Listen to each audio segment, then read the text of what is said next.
Visakha steel ప్లాంట్ను కాపాడే బాధ్యత తమదని విశాఖ ఎంపీ భరత్ ఆంధ్రప్రదేశ్ తెలుగుదేశం అధ్యక్షుడు పల్లా శ్రీనివాసరావు హామీ ఇచ్చారు. విశాఖ ఉక్కు పరిశ్రమ కార్మికులు నిర్వాసితులు కుర్మన్నపాలెం వద్ద నిరసన చేపట్టారు. నేతలు అక్కడికి చేరుకుని ఆందోళనకారులతో మాట్లాడారు. ప్రమాణ స్వీకారం చేసిన వెంటనే కేంద్ర మంత్రి కుమారస్వామిని కలిసి స్టీల్ ప్లాంట్ విషయం గురించి చెప్పానని భరత్ గుర్తు చేశారు. కుమారస్వామి ప్లాంట్ విషయంలో మంచి చేస్తామని హామీ ఇచ్చారని తెలిపారు. అదేవిధంగా విశాఖ స్టీల్ ప్లాంట్ పరిరక్షణ కోసం కృషి చేస్తామని, అలా చేయకపోతే తమ పదవులకు రాజీనామా చేసి నిరాహార దీక్షలో కూర్చుంటానని పల్లా శ్రీనివాసరావు స్పష్టం చేశారు. స్టీల్ ప్లాంట్లో అనేక కారణాల వల్ల స్టీల్ ప్లాంట్ ప్రొడక్షన్స్ తగ్గిపోవడం, ఒక ఫర్నేస్ షట్ డౌన్ అవడం వల్ల ఇక్కడ అందరూ ఆందోళన చెందుతున్నారు. మనం దానికి భరోసా చెప్పాలి, ఒక రెస్పాన్స్ ఇవ్వాలనే ఉద్దేశంతో వాళ్ళు రావడం జరిగింది. నిన్న ఢిల్లీలో ఉన్నప్పుడు కేంద్ర ఫైనాన్స్ మంత్రి నిర్మలా సీతారామన్ గారు కూడా కలవడం జరిగింది.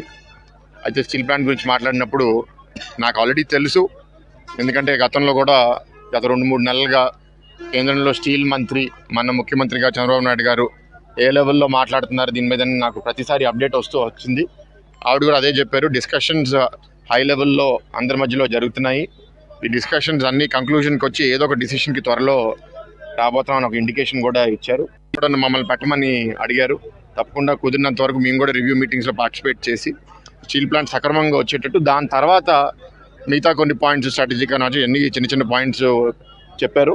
అన్ని పాయింట్స్ దాని ఇంపార్టెన్స్ బట్టి టేకప్ చేస్తాము. ఆ నంబర్ అనేది మేనేజ్మెంటు గవర్నమెంట్ కూర్చుని డిసైడ్ చేయాలండి. మనం రాసుకుని ఏదన్నా కావాలని అడగచ్చు, అది మనం పక్కగా బ్యాకప్ చేసుకుని చూపించాలి. అది వీళ్ళు చూపిస్తారు. దాని తర్వాత కేంద్ర మంత్రి కూడా దాన్ని ఇవాల్యుయేట్ చేసి ఒక డిసిషన్ వస్తారు. దాన్ని బట్టి ముందుకెళ్తారు. చాలామంది చాలా కామెంట్స్ చేస్తున్నారండి. ఆవేదన చెందిన వాళ్ళు బాధతో కూడా కొన్ని కామెంట్స్ చేస్తున్నారు. వాళ్ళ బాధను అర్థం చేసుకుంటున్నాము. వాళ్ళు ఏంటంటే రకరకాల కాంప్లికేషన్స్ ఉన్నాయి.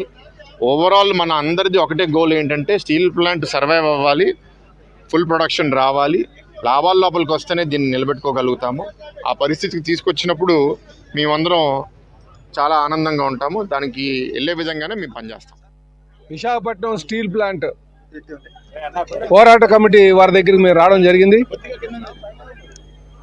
ఏదైతే ఇక్కడ ఉన్నటువంటి వాస్తవిక పరిస్థితిని చూసిన తర్వాత, దానికి ఎక్కువ మంది కార్మికులు అంటే ప్లాంట్లో ఉన్నటువంటి వాస్తవిక పరిస్థితులు చూసిన తర్వాత కార్మికులు నిర్వాసితులు అందరూ కూడా చాలా ఆందోళన చెందుతున్నారు.